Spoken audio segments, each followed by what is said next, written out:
Hey guys, what's going on? It's Ben here. I am back again today doing another video. And the subject of today's video is going to be on the Andre Iguodala to the Miami Heat trade.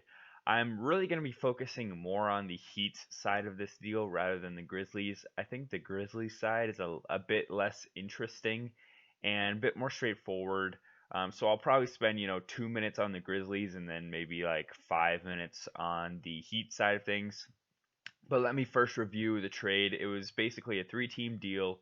You have um, from Minnesota's end, that's the easiest part of this deal. They send Gorgie Jang to Memphis, and Miami sends James Johnson to Minnesota. That's their complete involvement in it. Besides that, you have Justise Winslow going to Memphis along with one other player who's actually escaping me right now. And then you have Dion Waiters, who the Grizzlies have said that they're going to waive. And then besides that, going to Miami, you have Solomon Hill, Andre Iguodala, and Jae Crowder. So as far as Memphis, it's basically giving up Jae Crowder because Iguodala wasn't playing for them whatsoever. And then also Solomon Hill is really basically a non-factor for them. He is at the end of the bench and plays a few minutes, but not really a contributor. So it's basically trading Jae Crowder for Justise Winslow from Memphis's side of things because they're going to be releasing um, Dion Waiters, and Gorgie Jang's going to play backup center, but he's probably going to have like a Solomon Hill level of impact. He'll probably be playing like 12 to 15 minutes a night, so not that big of an impact. So yeah, it basically boils down to Jae Crowder for Justise Winslow, and from that perspective, I do like this trade for them. I believe Jae Crowder's around like 29 years old, and Justise Winslow's like 24, so or 23 actually. So I like that they got a much younger option. He's probably just as good, if not better, on defense than Jae Crowder. He's bigger than Jae Crowder. I believe he's like 6'8" to Jae Crowder 6'6", so he can guard power forwards a bit better than Jae Crowder can.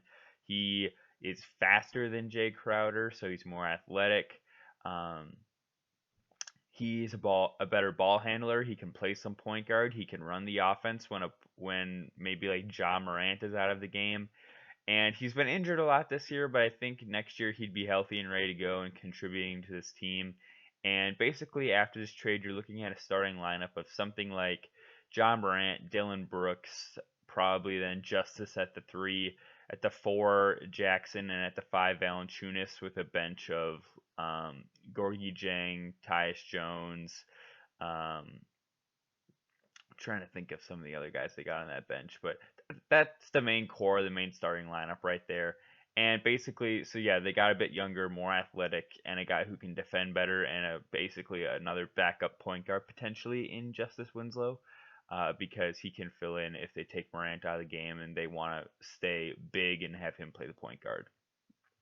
Now, from Miami's side of things, I don't think that this trade is as much of a win for them as people think it is. So let's review for Miami. They got rid of Justice, James Johnson, and Dion Waiters. And really, if you look at it, none of those dudes were playing this year. So like this year's team isn't really that affected by this trade. But they get back Andre Iguodala, Solomon Hill, and Jae Crowder. Solomon Hill won't play straight off the bat. I'll just say that. Um, so in reality, it's basically adding Jae Crowder and Iguodala in for Winslow, who wasn't even playing. So I'm not super huge on the Andre Iguodala extension that they gave him right away. So if you don't know, they acquired him. He's making $17 million this year, and then they already have signed him to a 2-year extension after this season, and that 2-year deal is worth 30 million in total, so 15 million per year. And I don't think that he is good enough at the age of 36 right now to warrant making $15 million in a season in 2022 where he'll be 38. I just don't think that he's that valuable. Even this year, I expect him during the regular season to maybe play about 15 minutes a night, and in the playoffs to maybe play 20 to 24 minutes a night. I don't think that he'll be playing like 30 minutes or starting or anything like that. I think that they're actually going to play him very sparingly during the regular season. and hold off to really play him significant minutes until the playoffs. They also got Jae Crowder, who I like quite a bit. Um, Considering that they really didn't give up any rotation players who are playing right now, they did give up Justice, and in a vacuum, Justice is better than Jae Crowder. But when you consider that Justice wasn't playing this season basically at all, getting Jae Crowder for him is a good pickup. Um, Jae Crowder is 6'6", can play small forward or power forward. He can shoot it pretty decent. He's a strong wing defender. He'll be useful in the playoffs. If Jimmy Butler's tired, you can throw either Iguodala or Jae Crowder at guys like Jaylen Brown if you play the Celtics at all, or Jason Tatum or Gordon Hayward. Or if you're playing Indiana, you can throw him at Oladipo or Brogdon or TJ Warren. If you're playing Philly, you could try throwing those guys at Tobias Harris or Josh Richardson, or if you're playing Milwaukee, I don't really see those guys being as capable of guarding like a Giannis who's 6'11", but they can still guard like Middleton and Korver, DiVincenzo, that group of guys. So I think that their wing defense will get a lot better in playoff times because now you don't have to rely on like Tyler Hero to be playing crunch time minutes if you need more of a defensive presence. Tyler Hero is so on defense. Same with like Duncan Robinson. Um, so I like a defensive lineup that features something like let's see here. Who could you try out? You could try out Bam, Jimmy, Jae Crowder, Iguodala, and you could kind of figure out what you want to do for that last position. You could do Duncan Robinson or Derek Jones if you want to be a little bit bigger, or Kendrick Nunn if you're fine with being a little bit smaller. But either way, you can have 4 defenders on the court who are basically positives between Adebayo, Butler, Crowder, and Iguodala. And you could play really any of those, Iguodala, Crowder, or Butler. I'd feel fine with any of them guarding a point guard too. So they would be fine if they wanted to start or throw out another defensive guy in crunch time defensive lineups like Derek Jones. Okay, as far as offense, I don't feel like this deal is very much impacted. I feel like Iguodala is more brought in for leadership and defense than offensive contribution. He can shoot about 35% from 3, which is decent. Jae Crowder is basically on offense like a spot up 3 and D shooter. He shoots about 36% from 3 normally.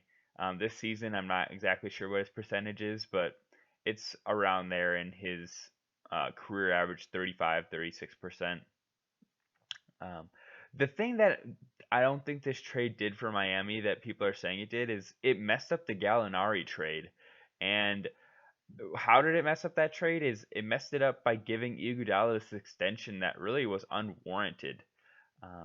If they don't sign Iguodala to that extension, they can acquire Gallinari, and that's really the reason that they didn't get him, is that they wanted a certain amount of cap space for 2021, and by giving Iguodala $15 million a year, you inhibited Gallinari wanting to sign an extension with you for through 2021, I believe it is, or 2022.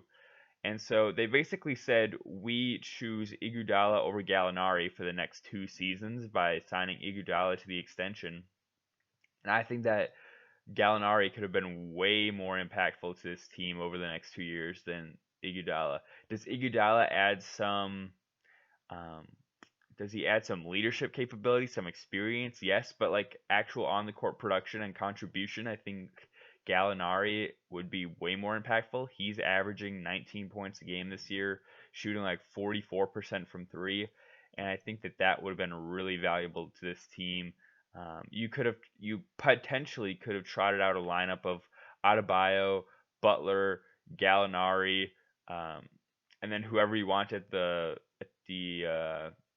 other 2 spots. You could do Hero and Kendrick Nunn. You could have done Goran Dragic and Kendrick Nunn, Goran Dragic and Hero, Duncan Robinson and Hero, any of those combinations of guys. And so signing Iguodala to this extension was a pretty big mistake in my book because it inhibited acquiring Gallinari, but oh well, I guess they really are putting a high level of value on Andre Iguodala's leadership and crunch time defensive playing against whoever they face in the East in the playoffs. But let me just say this. I think that because I don't trust Iguodala to be guarding Giannis, I think that his impact is actually much more limited than we'd think. And I feel like you could have almost just pulled off this trade to get Jae Crowder, and he could have given you most of the same things you would have got for Andre Iguodala, and then you could have saved that money from his extension and acquired Gallinari. But that's not how they chose to do it. There you have it, guys. That's my main take on the Andre Iguodala trade.